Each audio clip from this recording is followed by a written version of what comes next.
ఏలూరు నియోజకవర్గంలో TDP party తరపున కూటమి తరపున బడేటి చంటి 63,000 మెజారిటీతో గెలిపిందారు. మనతో ఆయన ఉన్నారు. సరే ఏంటి 63,000 మెజారిటీ అంటే మామూలు విషయం కాదు. ముందుగానే ఎక్స్పెక్ట్ చేశారా మెజారిటీ? అంటే ఎక్స్పెక్ట్ మెజారిటీ చేశాం కానీ ప్రజల్లో 90% వ్యతిరేకత ఉందని చాలా సందర్భాల్లో నేను మీడియా మీకు కూడా చెప్పడం జరిగింది.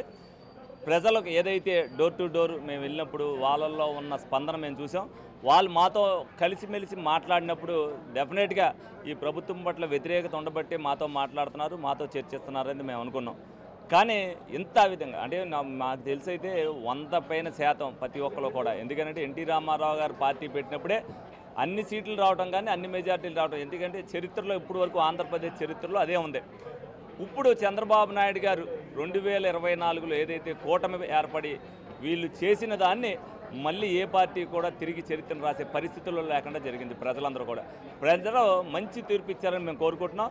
ఎందుకంటే ఆంధ్రప్రదేశ్ అభివృద్ధి చెందాలి అనుకుంటే ఇటువంటి తీర్పు ఇవ్వాలి. ఎందుకంటే వాళ్ళందరూ కూడా మాకు 60 వస్తాయి, 50 వస్తాయి, 70 వస్తాయని చెప్పుకున్నారు, కానీ మేము ప్రభుత్వాన్ని ఏర్పరుస్తామని చెప్పి ఎవరో చెప్పలా. అలాగే నాయకులు కూడా 7 వరకు ఉన్నారు, 8 వరకు ఉన్నారు, మాకు ఓట్లేశారు, లేకపోతే జిల్లాలు దాటి మా దగ్గరికి వచ్చి ఓట్లేశారు, మా సంక్షేమం ఇస్తున్నారని కాదు. సంక్షేమం గురించి ప్రజలెవరూ ఆలోచించాల. ఈ అరాచక పరిపాలన, ఈ బానిసత్వ బతుకు, ఈ భయపడుతూ ఏదైతే దాడులు చేస్తూ దౌర్జన్యాలు చేస్తూ అరాచకాలు చేస్తున్నారో దీన్ని సాగనంపాలి అనేది ఒక కృతనిశ్చయంతో ప్రభుత్వాన్ని గద్దె దింపారు. ప్రజలు ఇటువంటి తీర్పు ఇవ్వడం వల్ల రేపు రాబోయే రోజుల్లో ఔత్సాహికులు ఎవరైతే ఇండస్ట్రియలిస్టులు ఉంటారో, అలాగే వ్యాపారం చేయాలనుకున్న వాళ్ళు రావాలనుకున్నప్పుడు మంచి ప్రభుత్వం, కట్టుదిట్టమైన ప్రభుత్వం ఉంటే వస్తుంది. భవిష్యత్తులో కూడా మళ్ళీ మొన్నటి ప్రభుత్వం రాకూడదు అనే ఒక నిశ్చయంతో ఉంటారు. తప్పనిసరిగా ప్రజలు ఆ తీర్పు ఇచ్చిన తర్వాతే వాళ్ళు సిగ్గుతో తలదించుకోవాల్సిన పరిస్థితి వాళ్ళకు ఉంది. ఏదో ఈవీఎం ట్యాంపరింగ్లు అని మాట్లాడుతున్నారంట. అంటే 151 వచ్చినప్పుడు ఈవీఎం ట్యాంపరింగ్లా మేమేమన్నా మాట్లాడాము ఆ రోజున కూడా దౌర్జన్యంతో, వాళ్ళు గెలిచిన దానికి దౌర్జన్యంతో అన్నీ కూడా అప్పుడు కూడా మాకు తెలియడం జరిగింది. 10,000 ఓట్లు రమారమి ఏలూరులో దొంగ ఓట్లు రాయించారు. అప్పుడు మేము వచ్చిన తర్వాత మరి ఏవైతే దొంగ ఓట్లు ఉన్నాయో అన్నింటి మీద కూడా మరి 4 సంవత్సరాలు ఓట్ల పట్ల కూడా కూలంకషంగా చర్చించాం. ప్రతి ఒక్కరు కూడా ఇంటింటికి మేము వెళ్ళి తిరిగిన దాంట్లో ప్రజలు కూడా మమ్మల్ని నమ్మారు. రేపొద్దున ప్రజల్లో మేము ఉంటామని అనుకున్నారు. తప్పనిసరిగా ఇటువంటి మెజార్టీ ఇస్తేనే మనకు వాళ్ళు కూడా సుపరిపాలన అందిస్తారనుకున్నారు. మేము తప్పనిసరిగా మేము చేసాం. చంద్రబాబు నాయుడు గారు, పవన్ కళ్యాణ్ గారు ప్రజలు గెలవాలి అనేది అయితే కోరుకున్నారు, ప్రజలు గెలిపించారు. మేము ప్రజలను గెలిపించాం, ప్రజలు మమ్మల్ని గెలిపించారు. ఏంటి ఏలూరులో బీజేపీ జనసేన కోఆర్డినేషన్ ఏ విధంగా అనిపించింది? వారు ఏ విధంగా తోడ్పాటు అందించారు? పూర్తిగా సహకారం అందించారు. దీంట్లో సహకారం అందించకపోవడానికి ఏమీ లేదు. వాళ్ళు మాతో కలిసి ప్రయాణం చేస్తున్నారంటే చాలు.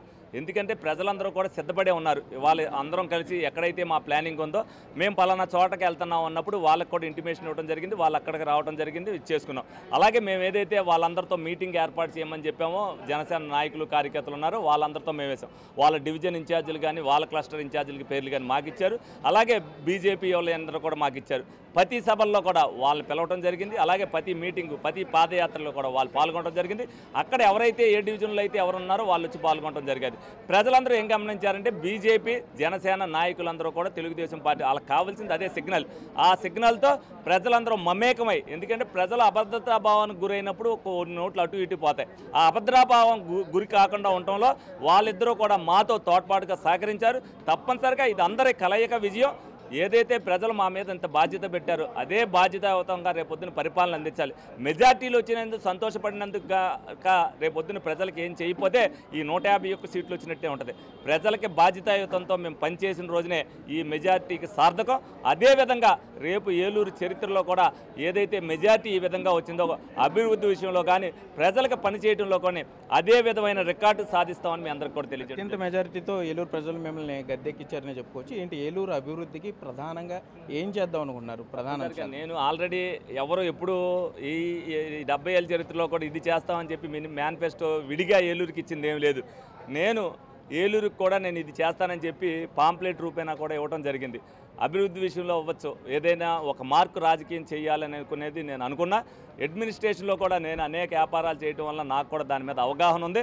ఏదైతే మా తాతయ్య గారు చేసినప్పుడు జిల్లా హెడ్ క్వార్టర్ని తీసుకొచ్చి ఆ రోజున మార్కెట్ కానీ అలాగే ఇక్కడ జెడ్పీలు ఇవన్నీ కూడా కడతానికి ఆ రోజున వంతెనలు కానీ ఇవన్నిటికి కూడా ఆ రోజున మరి మా వెంకటరామయ్య గారు మార్కేశారు. తర్వాత మా నాన్నగారు శ్రీహరిరావు గారు ఆ రోజున తారు రోడ్లు వేయటంలో కానీ అలాగే ఏలూరుకి కొత్తగా తారు రోడ్లు పడినాయి అప్పుడే 1981లోనే.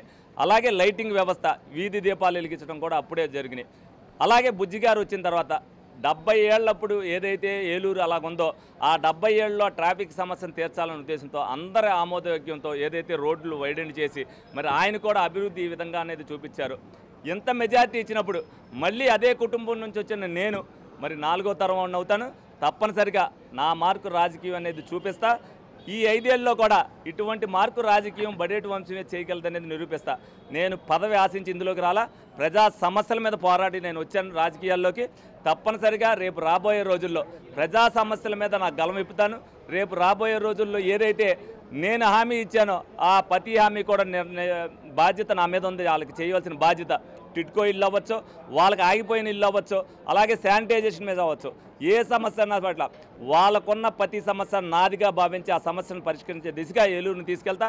ఏలూరుకి ఏదైతే స్మార్ట్ సిటీ ఇచ్చానన్నారో ఆ స్మార్ట్ సిటీని మళ్ళీ తిరిగి తీసుకురావడానికి నేను కానీ ఎంపీ గారు కానీ ప్రయత్నం చేసి స్మార్ట్ సిటీ వచ్చేటట్టుగా చేస్తాం. లేదన్నా స్మార్ట్ సిటీ అభివృద్ధి ఏ విధంగా జరుగుద్దో ఆ విధంగా చేసే బాధ్యతను మేము తీసుకుంటామని సందర్భంగా చెప్పాం.